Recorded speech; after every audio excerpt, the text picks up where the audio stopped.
Okay, so we better get started. And last week, some of you might have actually shown up, and I probably should have made a more definite announcement about the cancellation, because I couldn't even be in class on Wednesday last week because of a conference. So I was actually gone the rest of the week. So that was why I had no choice but to cancel the tutorial last Friday. So we should have a lot of material to cover today. Okay, but also at the same time, we also have next Friday, right? But the next exam is coming up pretty quickly. It's going to be not this coming Monday, but a week from this coming Monday. Okay, so we should really be looking at the most important materials for the upcoming exam. Okay, and so I was looking at your textbook, okay, this one, and you know, we spent a lot of time in chapter 9, okay, maybe also chapter 8, you know, talking about ionization and electron affinity, okay, which was really briefly covered in chapter 8, okay, but during lecture, I spent, you know, way more than what the book, you know, the book had one section on the idea, that was it. Okay, but during lecture, I spent multiple lectures looking at ideas like, okay, the trends. You know, I gave you a handout, and the handout had the physical trends and the chemical trends. So we have, so these are called periodic trends.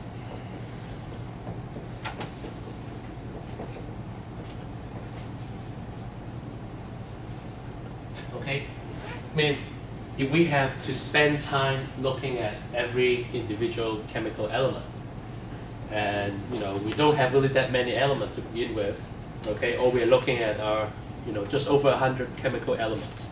So even if we have to, you know, spend just 1 week on every element, then you're still looking at, you know, 100 weeks, okay? So 100 weeks, we have, I don't know, 50 weeks in a year, so 2 years.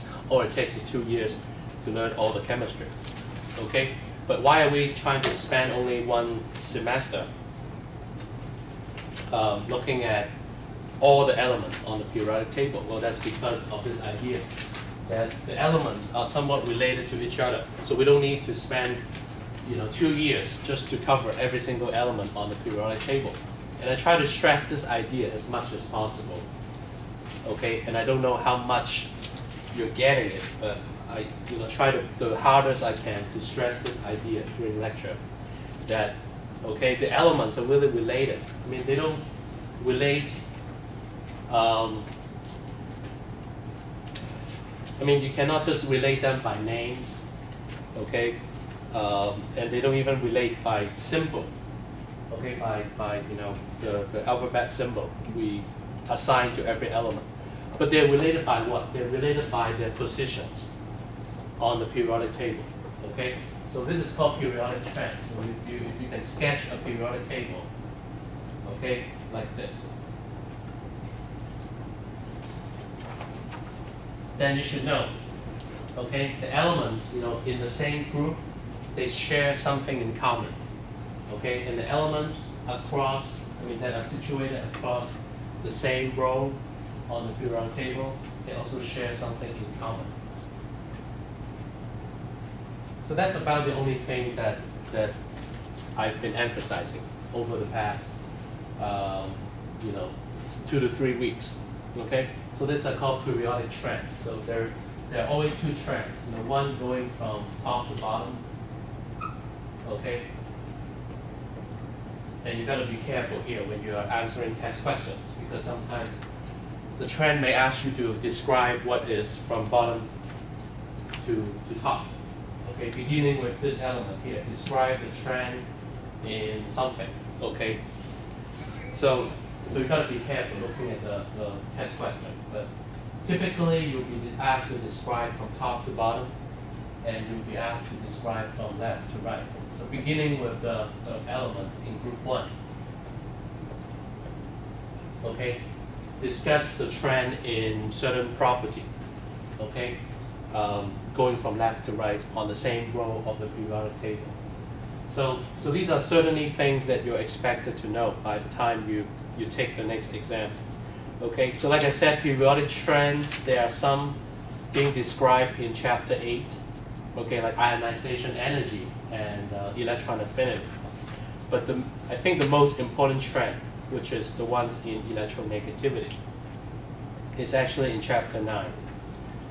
Okay, so chapter 9 talks about electronegativity, what it is, and the different kinds of bonds, the ionic bonds, covalent bonds, and metallic bonds. Okay, and it talks about other related ideas like bond lengths, bond strengths, and bond energy, of course. Okay, and then the end of the chapter, let's see what else is in the chapter. That's it. Okay, just it's 3 types of bonds: ionic, covalent, and metallic bonds, and also electronegativity and some trends amongst the chemical elements in electronegativity. Okay, which implies the kinds of bonds that the elements will form. And then chapter 10 and chapter 11, okay, if you look at chapter 10, okay, if you have the book in front of you, but if not, then you can just kind of listen to me right now, and then when you get a chance to look at your own book, you can kind of verify what I just said. Chapter 10 of your textbook is called the shapes of molecules. Okay, so it's on a very different idea.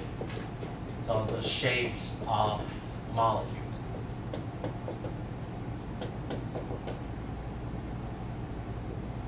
Okay, so what does that imply? Shapes of molecules. Without knowing what is discussed in chapter 10 of your book, okay, what does it imply? Shapes of molecules. Any idea?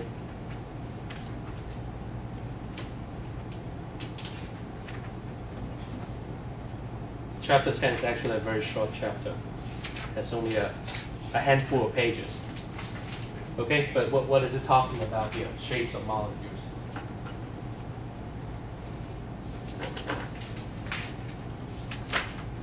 But what is a molecule? Okay, I didn't say a whole lot about the definition of a molecule. Okay, I was kind of hoping that whatever you know would be good enough to last until this point in time in the semester. Okay, I could have just give you a definition early in the semester and expect you to know it for the rest of the semester. But early in the semester, I only introduced 3 terms: elements, right? I only said elements, compounds, and mixtures. That's it. Okay, I used the word molecules from time to time, but I never gave you a strict definition. Okay, I only asked you to be able to distinguish between elements, compounds, and mixture. Okay, I use the word molecule, but sparingly. And then at some point, right before the second exam, I introduced atom. So by now you should know pretty well what is an atom, and the structure of the atom, and also the arrangement of the electrons around the nucleus of an atom. Okay, what about molecule? What is a molecule? I think now is the time to finally put a stamp, okay, on the definition of molecule. So we got to get something together if we want to understand the shapes of molecules. So what is a molecule? Do you have any idea? Multiple atoms. Okay, multiple atoms. That's good. That's a good start. Okay. So an atom is an atom, but a molecule must have at least 2 atoms or more. Okay. What else?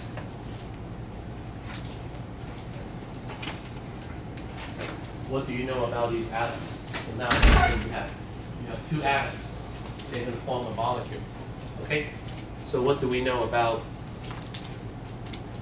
what's generally true about a molecule? So it's two or more atoms.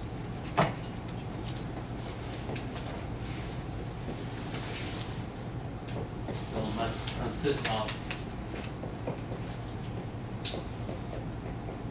two or more atoms. Okay, at least two, but you know, if there are more, they can kind of join together, okay, to form a slightly bigger molecule. Okay, and there's really not an upper limit to the number. Okay, it's not like, okay, we have at least two atoms, but it could be, you know, up to 100. No, actually you could have millions of atoms joined together in a way to form a molecule. So we would have called those macromolecules. You know, for molecules, that is very large. You know, just one molecule, but very large molecule. We're just going to call it a macromolecule. Can you give me an example of a macromolecule? If you know what I'm talking about. You know, a few atoms, that's called simple molecule, or just molecule. But we have these so-called macromolecules. Can you give me examples of these macromolecules?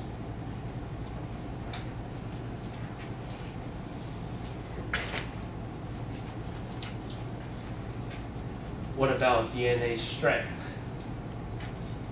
You know, if you study biology, you know DNA look like what? Double helix, right? So you know, you have something like I don't know, like this, right? And then you know they are bonded together. The two strands are bonded together, right? But if you kind of cut it apart, if you just you know cut apart the two strands, then each strand is a macromolecule. I mean, it's just a molecule, okay? But it's very big. It has, you know, probably thousands and thousands of atoms. Okay, so DNA strand would be a macromolecule. Okay, can you give me another example? What else is a macromolecule?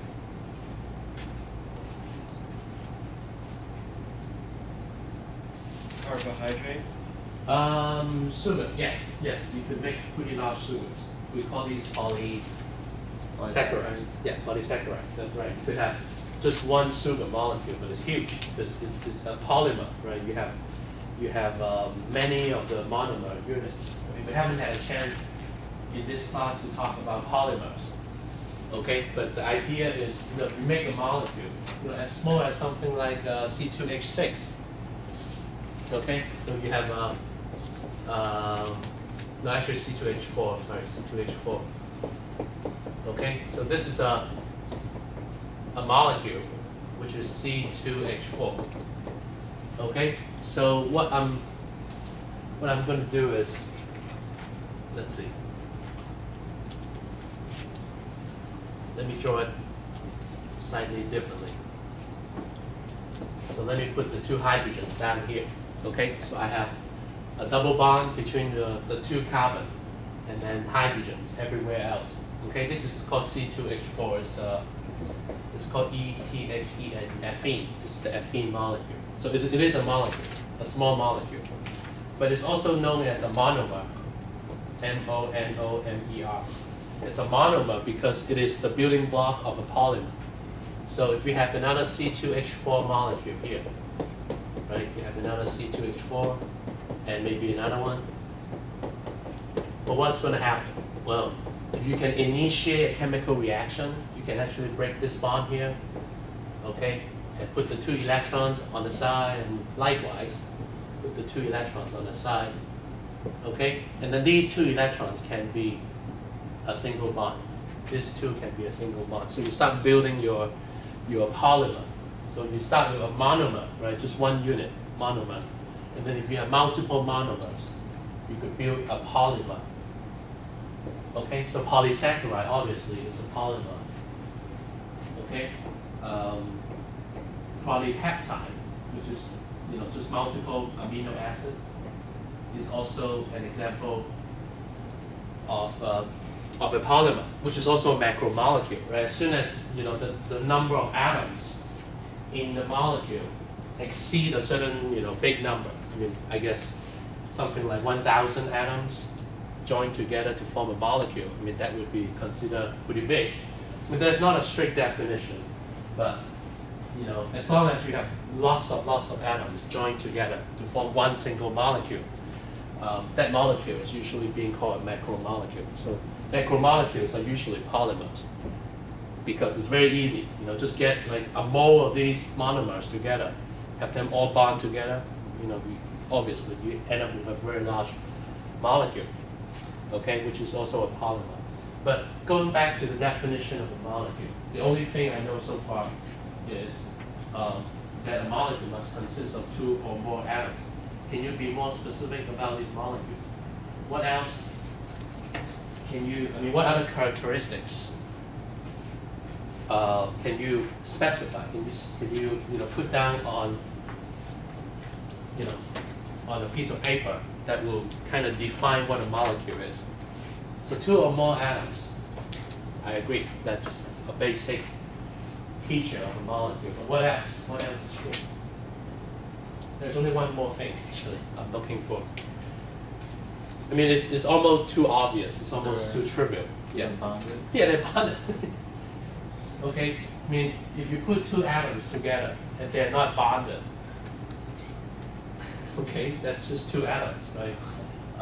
But when you're putting 2 atoms together, they're bonded together. Now let's be even more specific about this. Okay, so we know that in order to create this molecule, or in order to define what is a molecule, these atoms must be bonded together. Must be bonded together.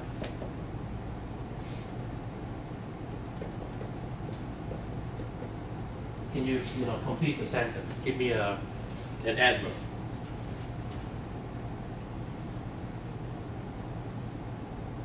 We look at different types of bonds, right? Ionic bond, covalent bond, metallic bonds. What should go here?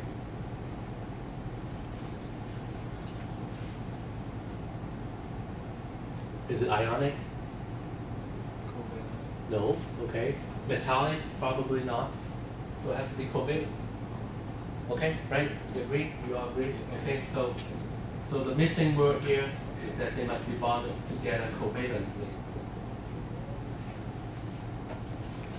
Okay. So not only that you have multiple atoms being bonded together, but they must be bonded together covalently, which is not very difficult to do.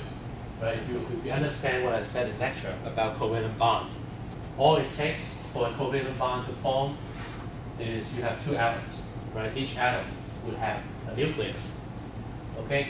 And each atom would have some electrons. I don't care how many, okay? You would have some electrons. As long as this nucleus attracts some of these electrons, and this nucleus attracts some of these electrons, then you have a bond. Right? Because, normally we would think of these electrons as being shared, right? Because the electron of one atom not only being used by one atom, but is actually being used by another atom as well. So we tend to think of this as a situation where electrons are being shared by 2 different atoms. But all we are talking about is, it's just natural, it's basic physics. Right? If you bring 2 charges close enough to each other, they will interact. Okay? Especially if they are opposite charges. And here we are mainly interested in attractive forces. So, you bring a positive charge next to a negative charge, they're just going to, attract each other. So there's no secret here. There's no magic here. Everything that we know about, just charge interactions applies here. And that's all there is to it, to a covalent bond. So as long as you can bring 2 atoms close enough together, it doesn't matter if you have 2 metal atoms, 1 metal and 1 non-metal, or 2 non-metals. Okay, you can always form some kind of covalent bonds between the 2 atoms. The only thing is, sometimes this is favorable. This is really working out well for both of these atoms. And sometimes this is just maybe a little interaction, and there are better options for the 2 atoms to bond together, like ionic bond or metallic bond. So covalent is an option, but it's not chosen, okay, or it's not preferred by the atoms because there are better options, okay. But all we're talking about here is that you have these positive charge attracting negative charge, positive charge attracting negative charge. Okay? And then, you think of this as electron being shared, right? Because you're looking at these electrons being used by this nucleus as well as the other nucleus. So yeah, it's electron shared. But otherwise, it's just charge interaction, positive, negative, attract each other. And you end up with a situation which hopefully is favorable, right? There's more attractive forces in this kind of picture, okay, rather than repulsive forces. Because you always need to worry about two types of forces. One is called attractive, the other is called repulsive. Okay, attractive force is pretty clear. Nucleus attracting electron, that's attractive. What are some of the repulsive forces that is also playing a role in this picture? Okay, well I can tell you already that these electrons, they don't like to be too close to each other because they have the same charge, right? So as these two, as some of these electrons get too close together, they begin to repel. Okay, but don't forget also the nucleus, because this one is a positive nucleus, this one is also, so if they get too close to each other, they begin to repel. Okay, so that leaves us to wonder, okay, how close should these two atoms get together before all these repulsive forces becomes too great that it will just kind of repel the two atoms away from each other. Okay, so what we are looking at overall is basically comparing all the attractive to all of the repulsive forces. Does it make any sense?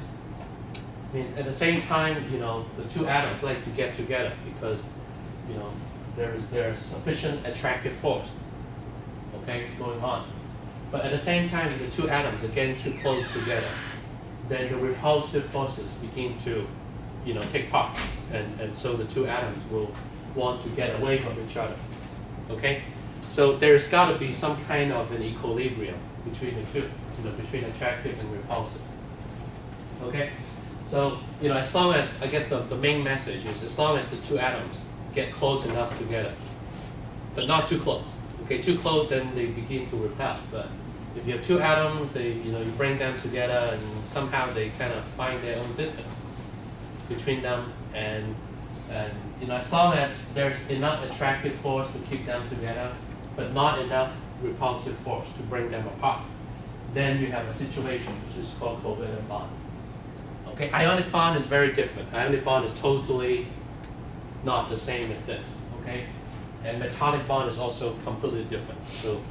So here we are mainly talking about covalent bond. So if you can find a bunch of atoms, at least two, that can bond together covalently, and that create a unit which is stable enough to exist for a long time, then we call that a molecule. Okay, and that's the true definition of a molecule. It's a unit of something which consists of at least two atoms that are bonded together covalently, which exists as a stable unit. Okay, so something like C2H4. I drew this molecule here, C2H4.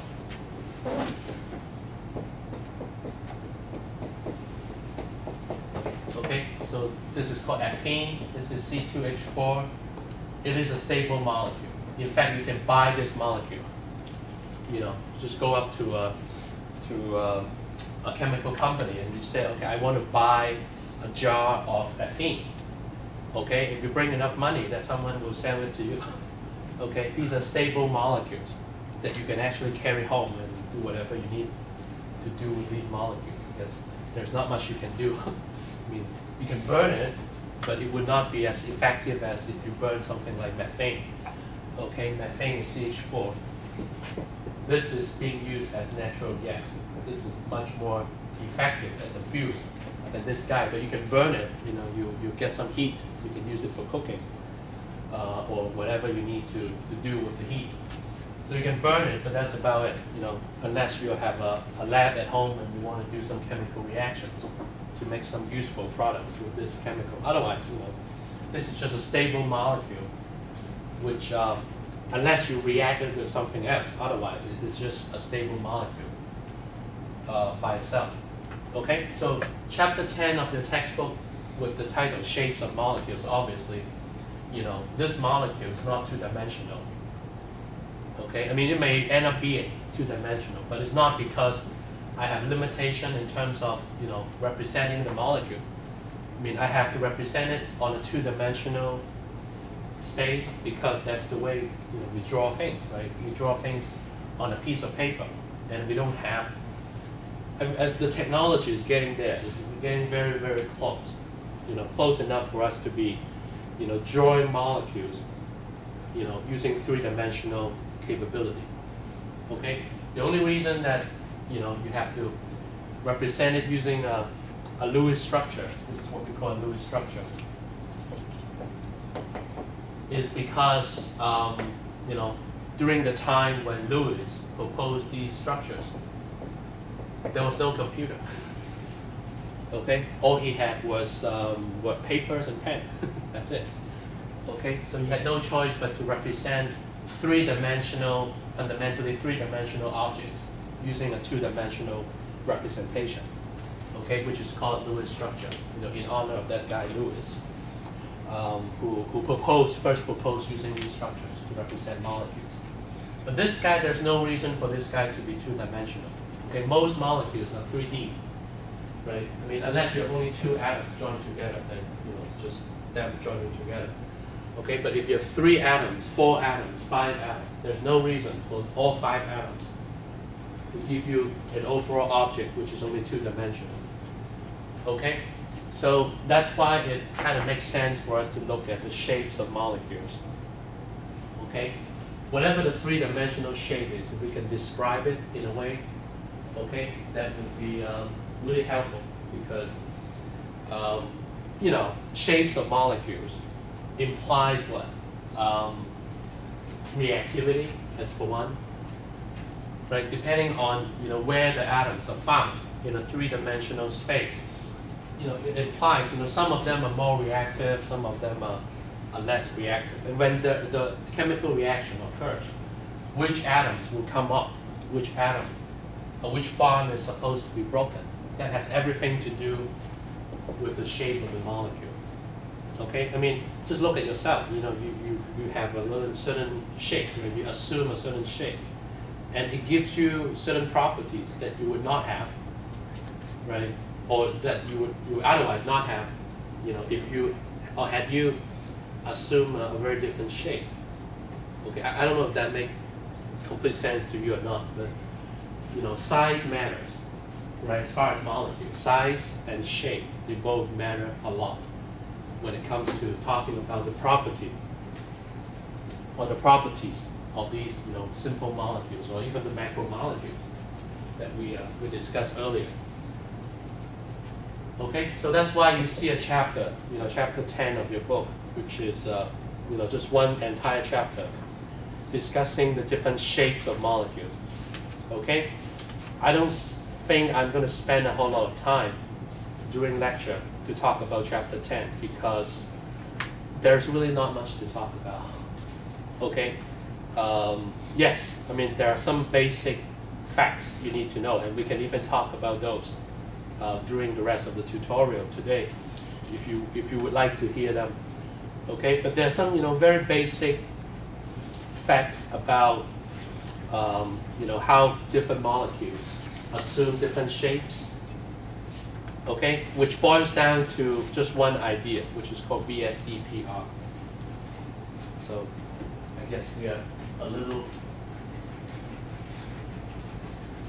distracted because I started with periodic trends, and then all of a sudden we are talking about shapes of molecules. But again, if you want me to go back and tell you more about the periodic trends, we can always go back. Okay, but since I'm already in chapter 10 of the book, I just want to mention one thing. It's VSEPR. Okay, it's not a bonding theory. It's not a theory about chemical bonding. It is a theory about the shapes of molecules. Okay, so the idea is, well, it's very simple actually. valence shell electron repulsion. That's the valence shell electron pair repulsion. That's the 5 word in the name. VSEPR. So valence shell electron pair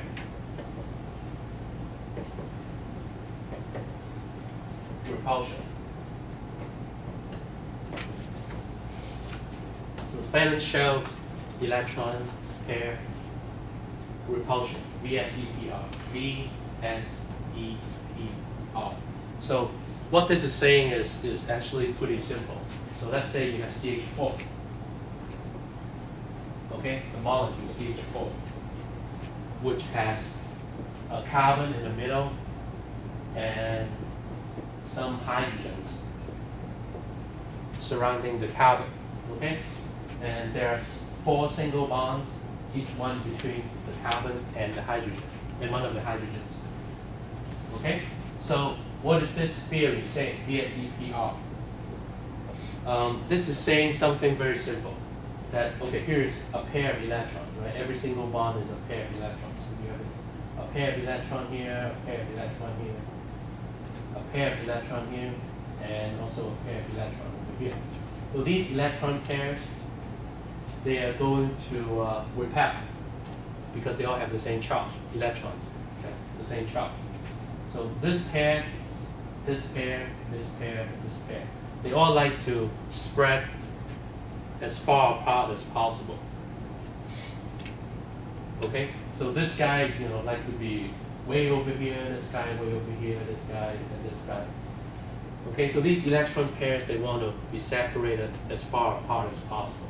So mathematically, you can actually follow some sort of, calculus in saying, okay, I want to maximize the separation. Okay, calculus is all about, minimizing and maximizing. So let's say I want to maximize the 3-dimensional separation of these electron pairs. So we can actually calculate, okay, what kind of shape is going to give you this maximum separation, okay? So for CH4, right, for this CH4 molecule, okay, this shape is mathematically calculated to be the best shape, okay? So you're going to put something here, something here, something here, and something here. Okay? What are these? Well, these are the nuclei of the hydrogen. So put the hydrogen here, here, here, here. Well, 3-dimensionally, okay, it looks something like this.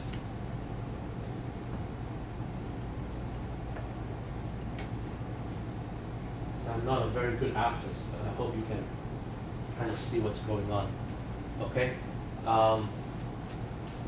You form a triangle with 3 of the hydrogens. 1, 2, it doesn't matter which 3. Just grab 3 of the hydrogens and form the base of the which is a triangle. And then you put the last hydrogen, okay, from the middle of the triangle, but above it. So figure out what the midpoint of the triangle is, and just put the last hydrogen on top of that midpoint. Okay? What is this called? This is called tetrahedron. Tetrahedron. The shape is called tetrahedron. It's not a pyramid. Well, it's kind of, sure, it is a pyramid. Okay? It is a pyramid, but the base is not a square. The base is triangle. Okay? So it's a perfect triangle, actually. The way I draw it looks like it's not, but it's a perfect equilateral triangle. So every side has the same length. Okay, and you're just putting the hydrogen nucleus at the vertex, the vertices of the equilateral triangle. Figure out what the midpoint is, and just go, some distance above the midpoint. In fact, all these lines are supposed to be equal length. Okay, so I may not draw it properly, but all these lengths are supposed to be the same distance away from each other. Okay, this shape mathematically is called a tetrahedron. And that turns out to be, according to the VSEPR theory, what the shape of CH4 is supposed to be. So I know where to find the 4 hydrogens. What about carbon? in CH4, where does the carbon locate? Where's the carbon located? Right in the center of the tetrahedron. That's right. Okay, right in the middle. So somewhere around here. Okay. So I believe a few weeks ago you were asked to do an experiment, which is called molecular modeling. That was exactly what you were doing. Okay, you would look at molecules. Okay, figure out what their electron pairs. Okay, how many electron pairs and so on, and then look at what kind of shape is this molecule going to assume? Okay, based on how many electron pairs there are and so on and so forth. Okay, and then can you imagine what this shape is like? If I tell you tetrahedron, do you have in mind? Okay, what kind of shape you're looking at? And if you have trouble imagining what a tetrahedron looks like, then we have these modeling kits that you can use to build this molecule. Okay, and once you build this molecule, it should be pretty clear to you. Okay, you have 3 hydrogens that can stand on the base, 1 more which is extending from the midpoint of the triangle all the way to the top, and then the carbon is sitting right in the middle of the tetrahedron. Okay, and it's a very high symmetry shape, right? Especially with CH4, where all the 4 corners are occupied by hydrogen nuclei. So we can actually, kind of tip the tetrahedron sideways and, or give 3 different hydrogens, or use the 3 different hydrogens to form the base. Okay, so if you label these H1, 2, 3, 4, you don't have to use 1, 2, 3 to form the base. You can use 2, 3, and 4. And if you do that, you're going to realize that the tetrahedron look exactly the same as, when you use 1, 2, and 3 to form the base. So it's a very highly symmetric molecule. Okay, it assumes a very high symmetry. But that's the way it is. Okay, why? Because that's what the theory says. It's called VSEPR theory. Okay? So this is about the only thing that I will mention in class next week. Okay, to get everyone thinking. Okay, what is the relationship between a structure, something like this, a Lewis structure, and the shape of the molecule, which is tetrahedron. Okay, there's a simple way to do this. Okay, and then there's a more elaborated way of doing this. What I just showed you is the more elaborated ways. You have to actually, you have to be thinking a lot. You have to be, visualizing what the molecule looks like. But there's a much simpler way that you can use, which is through calculating the steric number, Sn. Okay, because the steric number, whatever it is, 1, 2, 3, 4, 5, 6, is going to tell you fundamentally what the shape is going to be for the molecule, and it works every time because this idea came from the VSEPR theory, or it's like an extension of the VSEPR theory. So, okay, so if you can figure out the steric number, you don't really have to worry too much about not being able to predict the shape, because the steric number is going to tell you the shape, and that's about it. That's the only thing you care about. Okay, to figure out the shape of the molecule. Okay, so that's in chapter 10 of your book, steric number, shapes of molecules. Okay, and I don't know if I'm going to say a whole lot about the next chapter, which is chapter 11. Okay, on the bonding theories, because there are some pretty interesting ideas. But I don't know if we're going to have time to complete chapter 11 before your next exam. Okay? I mentioned valence bond theory in class, and that's definitely something we're going to look into in the near future. okay, the valence bond theory. But otherwise, you know, chapter 11 is very theoretical, and you know, it may not be you know, too practical to some of you. Okay, so I'll see if I will get enough time to discuss the valence bond theory before your next exam. If not, then you know, chapter 9 and 10, chapters 9 and 10 are the only two chapters that you will be responsible for. Okay, so I mean, at this point we can go back to, you know, either 9 or 10 to look at some of the more specific problems. The end of chapter problems.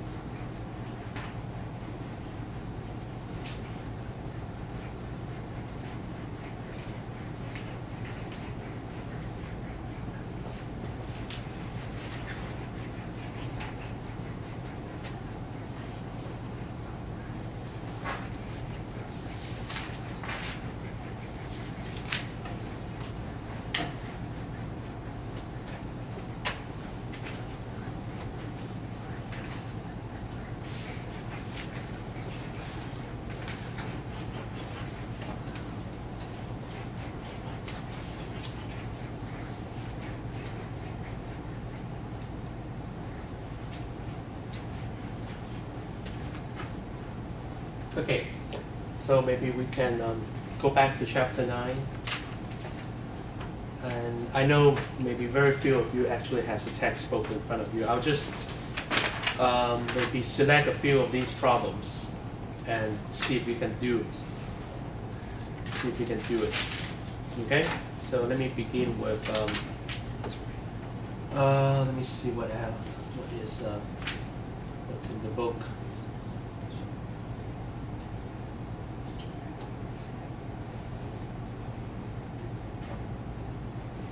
Okay, well, let's look at this. It's 9.8.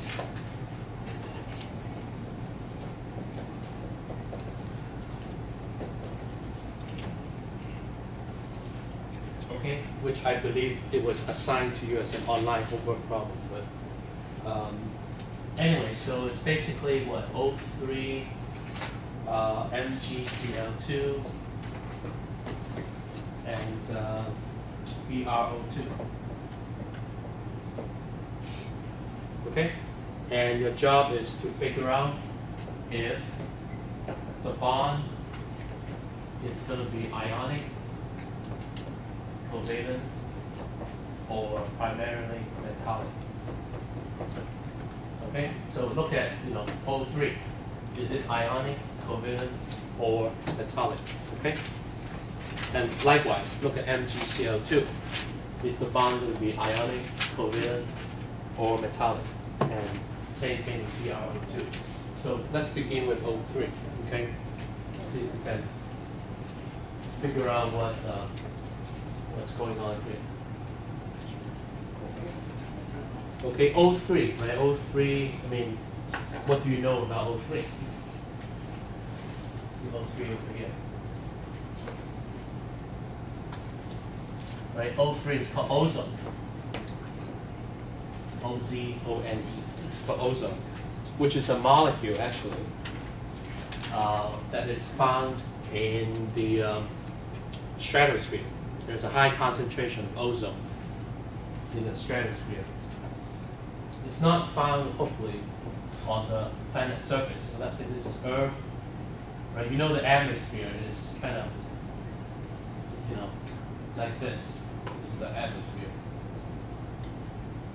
around the Earth. So what is the layer of air which is the closest to the planet's surface? What do we call that? Do you have any idea? This layer of air is called what?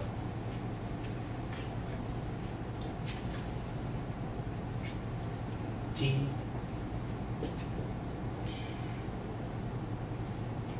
No? You don't know? This is called something like the troposphere. Troposphere. Yeah, that's right. Remember? Yeah. Okay. It's called troposphere. This is the air the layer of air which is the closest to the planet's surface. And hopefully we don't have a whole lot of ozone in this layer of air, because we don't really want to breathe ozone. So it's mostly oxygen and nitrogen, and, trace amount of other rare gases. The second layer is called what? This is the stratosphere. And this is where most of the ozone is found. Okay, why do we need ozone in the stratosphere? Radiation, doesn't it? Yeah, to block the UV radiation from the sun. The sun. The sun. Okay. Kind of.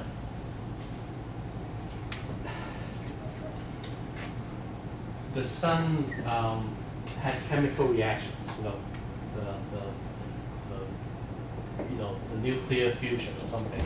Hydrogen reacts with hydrogen to form helium. This is nuclear fusion. There's actually two nuclei fusing together to form a different element. And this kind of reaction releases a lot of energy, okay, which is constantly happening on the surface of the sun. So this chemical reaction occurs, release a lot of energy, and the energy kind of travel through space, right? And some of this energy reach the Earth, the planet Earth. And these kind of radiation is primarily UV, ultraviolet. Okay. Well, some we need to kind of go through, because that's how we get our energy for photosynthesis. Right? Photosynthesis requires UV energy. Okay, but there are also other kinds of UV, like UVA, UVB, whatever. There are also some certain UV radiation which is harmful to life. Okay, but fortunately, ozone can absorb these harmful UV radiation. I don't know if it's UVB or UVC, something like that. But it's going to basically absorb this energy, right, and have a chemical reaction. Now, how come we have ozone, but they don't get used up? Well, because there's another chemical reaction that can reform the ozone. Right? You have, I don't know, O2 plus O going back to ozone, something like that. Okay? So this is like a loop, okay, of reaction. So, ozone is being reacted, okay, but at the same time, there are other reactions that reform the ozone. So there's always a steady concentration of the ozone in the stratosphere, okay, which is protecting, lives on the planet's surface from being exposed to the harmful radiation from the sun, okay, the harmful kind of UV radiation. Okay, so these are real molecules. These are actual molecules that are found in the stratosphere of the planet. Okay, so the question does not really ask you all these, background information about what you know about ozone. But the only question, the only thing that you're being asked to describe is, what kind of bond exists between the oxygen atoms in the ozone molecule. So what are you thinking? What do you think is going on here? Okay, and you're not even being asked to draw the structure of ozone. I could have asked you this question on the exam. You have 3 oxygen atoms. Okay, how do you use a Lewis structure to represent ozone? How do you draw the Lewis structure for ozone? Okay, and I said, a few weeks ago we had a lab experiment for, just learning how to draw Lewis structures. Next week we're going to have another experiment, also on the drawing of Lewis structures. Okay, so hopefully with 2 labs, that's at least, giving you some opportunities for, for practicing how to draw Lewis structures. So if you have to draw this Lewis structure, do you think you'll be able to draw it? Okay, so yeah, because now you have 3 oxygen atoms, so let's put them in line like this, and every oxygen has 6 valence electrons. Okay, and because you have 3 oxygens, so it's 3 times 6, which is 18. Yeah, so you've got 18 valence electrons. So I got to put 18 dots. 1, 2, 3, 4, 5, 6, 7, 8, 9, 10, 11, 12, 13, 14, 15, 16. That's it. Oh, no, 2 more. 17, 18. So initially, you can place the dots anywhere you want, and it's preferred to think of them as electron pairs. It would make the whole thing much easier if you put pairs of electrons instead of a dot at a time. So just put the pairs of electrons around the oxygens and make sure you have 18 dots. 2, 4, 6, 8, 10, 12, 14, 16, 18. Yeah. Okay, and then the next question you want to ask is, do each of the oxygen atoms have octet? Right, so one is you put 18 dots, which is easy. The other is check for octet, which is a lot more challenging. Because right now I see this oxygen as having 8 dots around it. 1, 2, 3, 4, 5, 6, 7, 8. So this guy has an octet. This guy also has octet, but this oxygen does not. So what are we going to do? Form bonds. Form multiple bonds, right? Because the only bond I'm using right now is single bond. So if you form all the single bonds and there are not enough electrons, then the next step is to start forming double bonds. Okay, so I'm going to start with this. Make this a double bond, and this remains as a single bond. Is this good?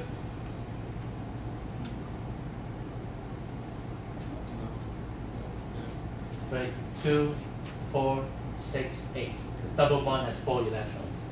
2, 4, 6, 8. 2, 4, 6, 8. 2, 4, 6, 8. Yeah. So this is one possible Lewis structure for ozone. Okay, is this the only possible Lewis structure? I don't know. Okay. But anyway, so going back to this question, problem 9.8, this should be pretty clear, okay, that these are not ionic bonds, because ionic bonds don't look like this. Okay, are these metallic bonds? No. Okay, so therefore, all 3 must have covalent bonds. Okay, covalent bonds between the oxygen atoms. Okay. Now what about MgCl2?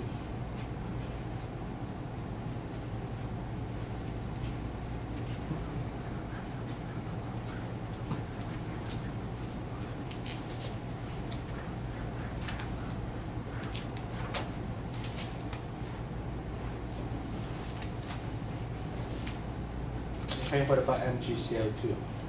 Now here, ionic, is that okay? Possibly? Okay, ionic.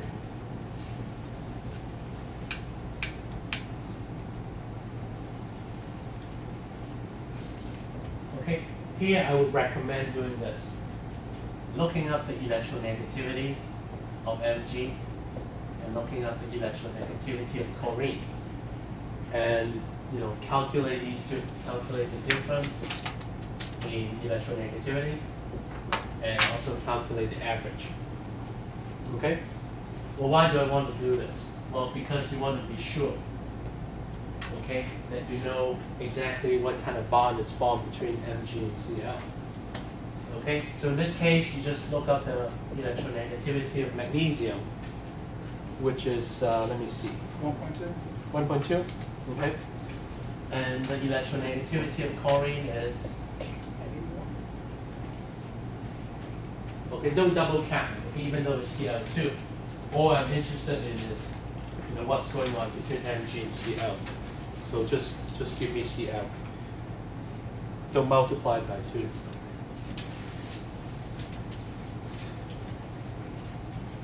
So what's the electronegativity of chlorine?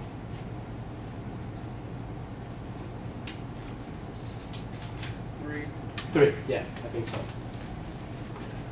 Okay, so I'll give you these values on the exam, so you don't need to look them up. I mean, you don't need to include these values in your note sheets. Okay, I'll give you the whole periodic table with you know, electronegativity values.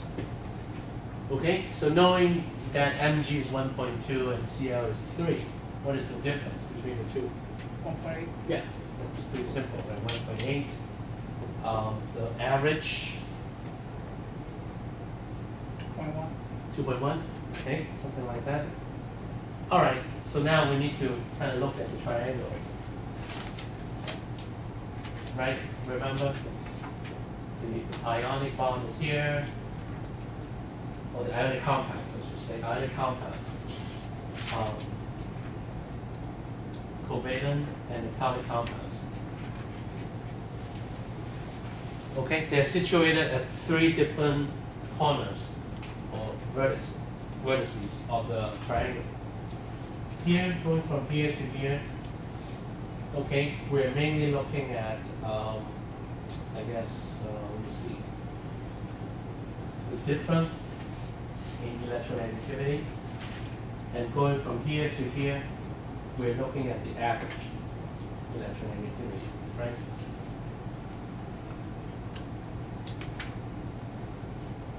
Okay, so the difference here is 1.8. Okay, and let's see if we have, because I just found this in the book, in chapter 9. Let's see if there are some.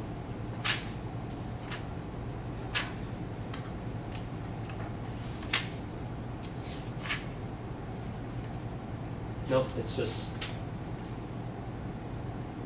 yeah, there's not really a reference. But if you actually go back to my PowerPoint presentation on chemical bonding, you might see more information, because you know what do we mean by a large difference in electronegativity? Now we've got to have some sort of mathematical. I mean, obviously here will be very little, so there will be no difference. Okay. And up here, I don't know, maybe about 3, so midway is 1.5. So 1.8 is what? It's probably, you know, higher up than 1.5. Okay, so that would place us on the scale at approximately this level. Okay? The average in electronegativity is actually pretty medium.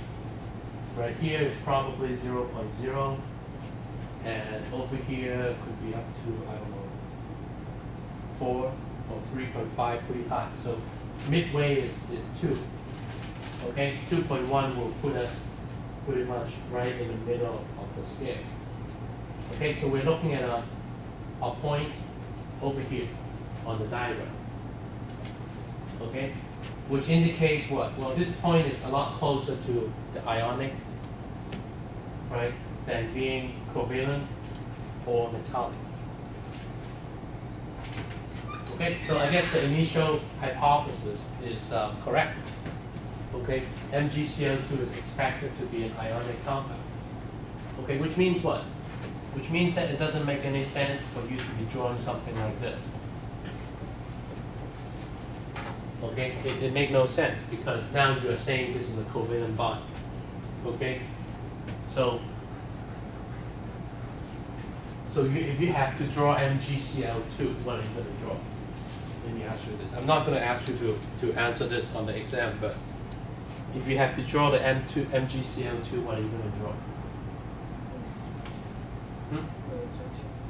Yeah, well, but what kind of Lewis structure are you going to draw? Mg in the middle. You're going to draw Mg with a charge, right? And what? You have chlorine with 8 dots, okay, and has a -1 charge. And then you have Mg, Cl, -1 charge. That's about it. I mean, you're not going to form a covalent bond between them, right? You're not going to draw something like this, right? Because that implies that Mg is forming a covalent bond with Cl. So all you can say is, well, I'm going to have, a magnesium ion with a +2 charge, and I'm going to have 2 chloride ions, each one having a -1 charge. Because chlorine has already 7 electrons. Chlorine has 7 electrons. So if chlorine can pick up 1 additional electron, it picks up also a -1 charge, and it's called a chloride ion. Okay? And if you can gather 2 chloride ions, it will balance the charge on the magnesium. So it's MgCl2. But what this is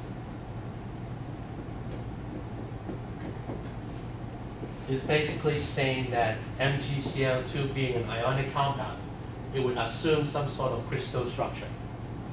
Okay? And in your book, there are many excellent diagrams of these crystal structures.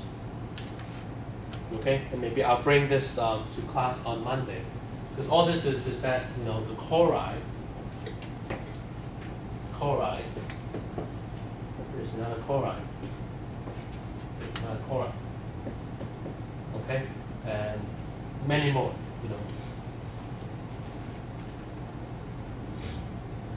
Okay, here's another chloride. Here's another chloride. Here's another one. Here's another one. Okay? And it's going to form some kind of, cubic thing like this. Right? Okay? And the magnesium will be kind of right in the middle of this. Okay? The magnesium ion is going to sit right in the middle of this. I have a model, so I can bring it to you. I can bring it to class on Monday. Okay? The magnesium will be sitting right in the middle. So this is some kind of crystalline structure. Okay? And that's what happens when you are looking at MgCl2, which is known to be an ionic compound. And at room temperature, it's a solid. Okay? Unlike ozone, ozone is a molecule, and it's a gaseous molecule at room temperature. So it exists as a gas, and each one is,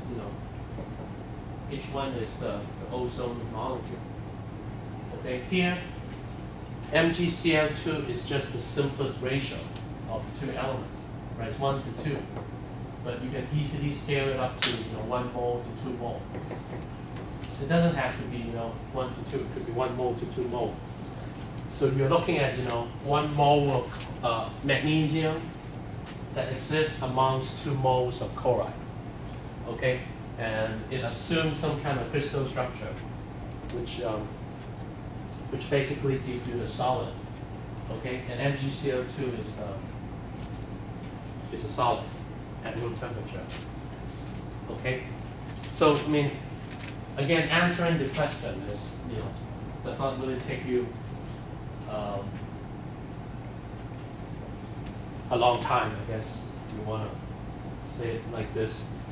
Okay, I mean, just to give me an answer to every of these molecules.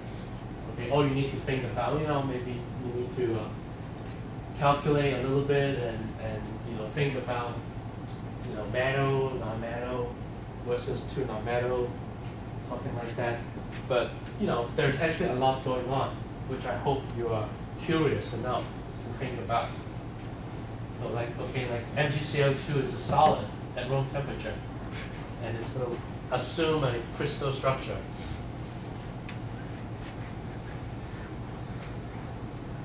Okay, and there are a bunch of other things going on. Like MgCl2 is very soluble in water. So if you put it in water, it will just dissolve.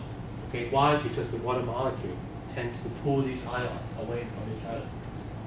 Okay, where O3, I don't know if you can dissolve it in water. It probably does not dissolve very well.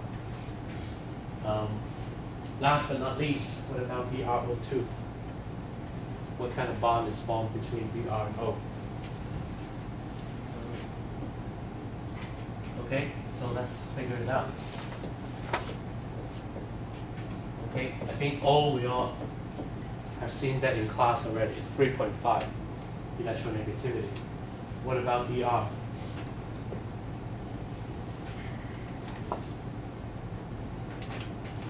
Can you look it up?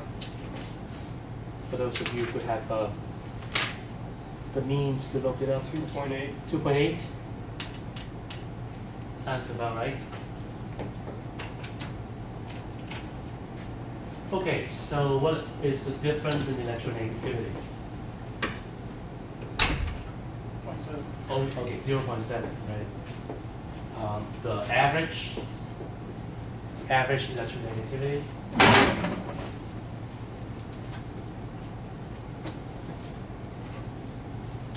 6. 2.3. About 3 point, maybe 3.2. At average. Yeah, average. Average 2.8 and 3.5. What is the average? 3.1? 3.2, okay. All right, so we go back to our triangle. Figure out, okay, if 1.5 is about the midpoint, 0.7 is, way down here. So I'm going to sketch a line across at about the 0.7 difference in electronegativity. What about the average? Well, 3.2, well, that's pretty high on this scale, right? So I'm going to sketch a point, sketch a line, and the cross section, the point where the two lines crosses, okay, that's where, BrO2 is approximately.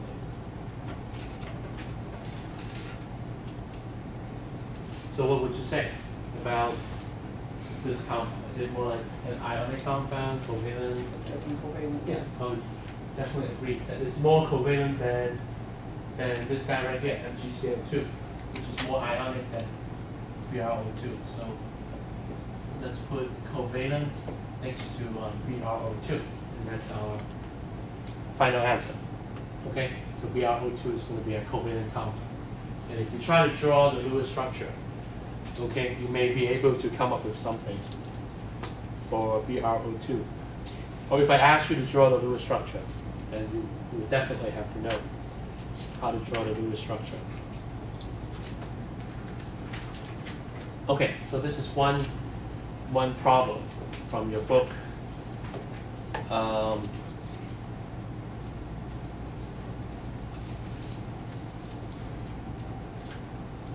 Let me see if there's something else.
No, I don't like too many of these problems.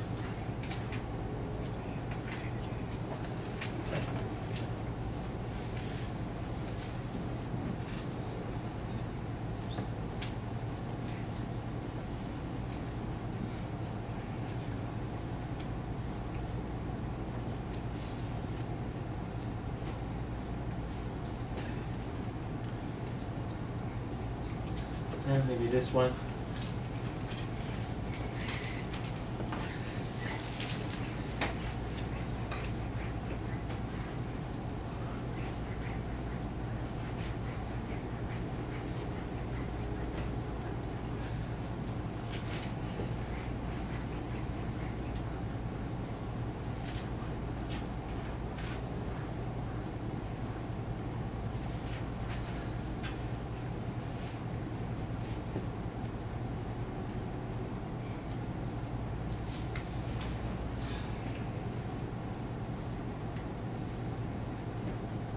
Okay, arrange the following elements in order of increasing electronegativity. And the elements are I, PR,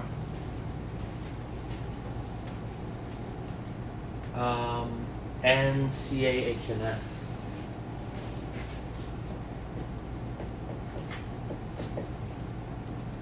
So arrange in increasing electronegativity. So this is something like problem 9.57 of your book.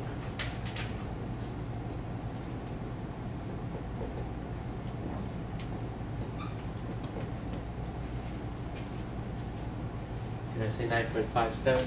Yeah. Okay, so arrange in increasing electronegativity. Okay, I think there's a two-step process here. One is you just guess, just based on the knowledge of these elements, just guess where the electronegativities would be. And second, you actually look up the electronegativities and make sure you're putting them in the right order.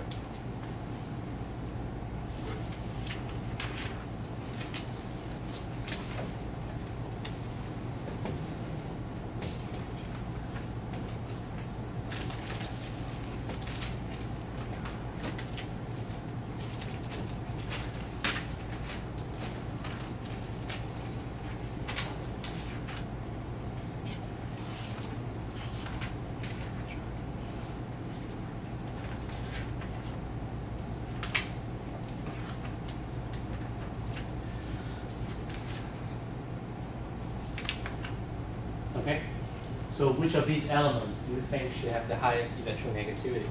If you just guess.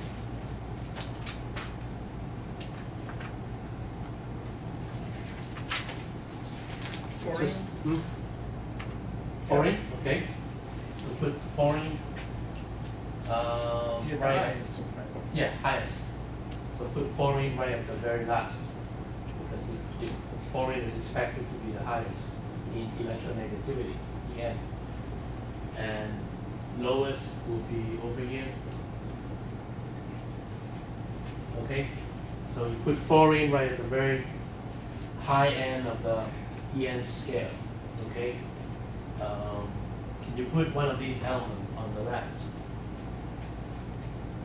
Which one is expected to have the lowest electronegativity? Calcium. Calcium, okay. Calcium over here. Hydrogen is it's difficult because Some of the yeah, it could be a metal, but at the same time it could also be a non-metal. But if you memorize the electronegativity of hydrogen, it's like the third column right on the right side. huh? Hydrogen's on the third column on the right side. On electronegativity. It's Well, yeah, different it's periodic closer table. to that's right. It's closer to the non-metals. So maybe I'll just put it on the higher end. See, what we're doing is we are just ranking these elements as far as the electronegativity. So I'm just guessing, hydrogen should be closer to fluorine than to calcium on this scale, okay, on the scale of electronegativity. Okay, so we took care of hydrogen, fluorine, and calcium. Can we fit the other three elements on this scale? What about nitrogen? What about bromine? And what about iodine? Nitrogen, would it be after hydrogen? Okay, like over here, or over here? Over here, okay. One of those two sides. Left or right? To the left or to the right of hydrogen? To the right? Okay, so you think nitrogen is more electronegative than hydrogen? No, it's the other way. The other way? Okay, well, we can put both and then later we can verify it. Now we have bromine and iodine.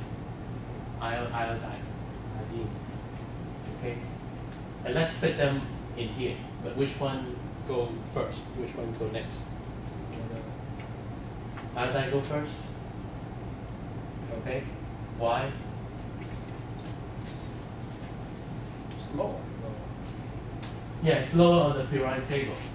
You know, if you look at the group of halogens, you see fluorine, chlorine, the next one is bromine, I, and then I think whatever the next one is, you see, which is radioactive. That's why we don't. Yeah, AT. AT stand for something. Astatine. Yeah, it's probably not a very popular element. Okay, but why is iodine having a lower electronegativity than bromine? Because that's what you're telling me right here. Iodine has a lower electronegativity than bromine.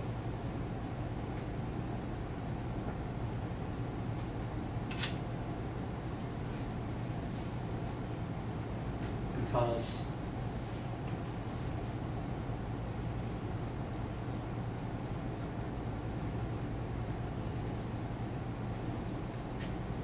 or in other words, if you remember what En stands for, right? En stands for the tendency for the element to attract shared electrons in a bond. Shared electrons in a bond. So why would, I mean, if you put bromine higher than iodine, you're telling me that bromine would rather, I mean, bromine has a higher tendency to attract shared electrons than iodine. Why is that?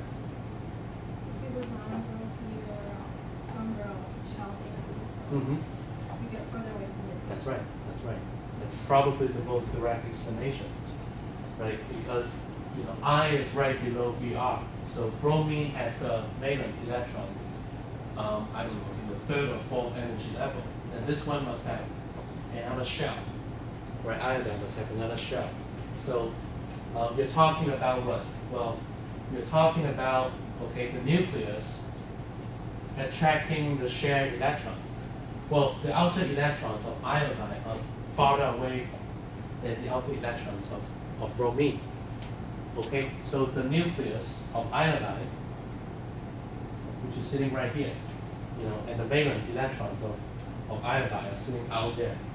Okay, this attraction is not going to be as high as this one right here. Okay, where the valence electron is sitting a little closer to the nucleus than iodine. Okay, so that gives a pretty direct explanation for why bromine should have a higher electronegativity than iodine. So if bromine is to attract these valence, shared electrons, whatever, okay, bromine would have a better chance, and it would actually prefer more of these valence, shared electrons than iodine.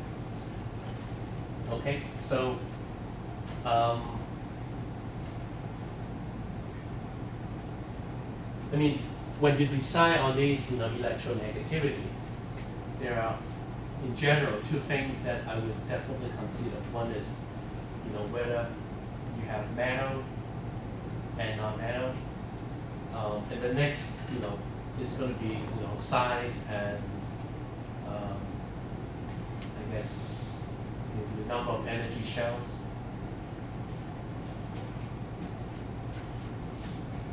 Okay, and also, you know, you have to understand that electronegativity does not have a unit. So it's not like energy. It's not ionization energy or electron affinity. Okay, electronegativity is some kind of an artificial scale. Okay, it's man-made. It's not really a natural something that can be measured. But it's a scale which is convenient because, you know, we can pretty much determine what kind of bond will be formed between any two elements by looking at the electronegativity difference and the electronegativity average between the two elements. So it's very convenient, but you know, it's a totally artificial scale, okay? And the values for electronegativities are totally scalable. I mean, if you don't like the current values, you can actually propose if you feel like doing it. You can propose different values of electronegativity for the entire periodic table. Okay, but historically we are used to using these various values as we know them. So that's why people are so used to thinking like fluorine has the electronegativity of 4.0. So this is actually 4.0. Hydrogen is, according to the data, hydrogen is 2.1. Okay, calcium is 1.0. Okay, nitrogen is 3.0. Okay, so the last two, BR and I. BR is 2.8. Yeah, actually we know that from here. BR is 2.8 and I is 2.5.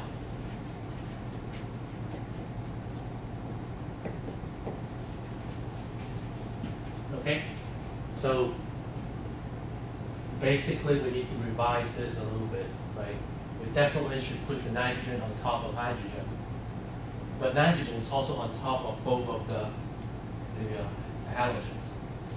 Okay, so we got the calcium and fluorine in the correct position. But the next one should be nitrogen.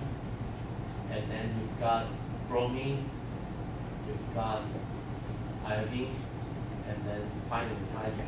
And at the lowest, there's a huge gap between hydrogen and calcium. Hydrogen is 2.1, and calcium is only 1 in terms of electronegativity. So there's a huge gap between the last non-metal and the only metal amongst these elements. And the rest of the non-metals are actually pretty close to each other. 2.5, 2.8, 3, and finally 4.0 for fluorine. Okay. All right. So we talk about electronegativity, okay, and we talk about ionic covalent metallic bonds. I guess next Monday I'll definitely try to give the class a better picture of the situation with metallic bond, okay, because we talk a whole lot about ionic. And even more for covalent, but for metallic bond, I have not even said a single word about what should be the nature of metallic bond. So we'll try to deal with that on Monday, okay? And then very quickly, if you're going to read ahead to prepare for class, very quickly I'm going to start looking at Lewis structures and shapes of molecules, and also things like bond strengths and bond lengths and bond polarity. Bond strength, it's spelled strength, G, bond length, and bond polarity. So these are the things that we'll definitely talk about before the upcoming exam. Okay. So after I talk about metallic bonding, okay, we're going to focus on only covalent bonding and looking at molecules. Right? We're going to look at Lewis structures of molecules. We're going to look at also bond lengths, bond strengths, and bond polarity. Okay, and that should be enough for the next exam, for the upcoming exam. Okay, so focus on chapter 9, definitely. And if you're unfamiliar with Lewis structures, take a look at chapter 10. It will also tell you a little more about the VSEPR theory. VSEPR. I'll show up to that next week because your lab instructor will basically go over all these with you. VSEPR, Lewis structure, and everything else. So make sure you go to lab next week, okay? And also come to lecture, and we'll discuss all those, and then hopefully you'll be ready for the upcoming exam. I'll have a practice exam ready by Monday, and that should be it. So we squeeze 2 weeks of materials into one. Like this last Friday, we didn't have a tutorial. Okay, because of my absence, because I was away at a conference. Okay, so next Friday we'll meet again and we'll look at the practice exam for exam number 3. And here's the attendance sheet, so if you can just please sign under today's date.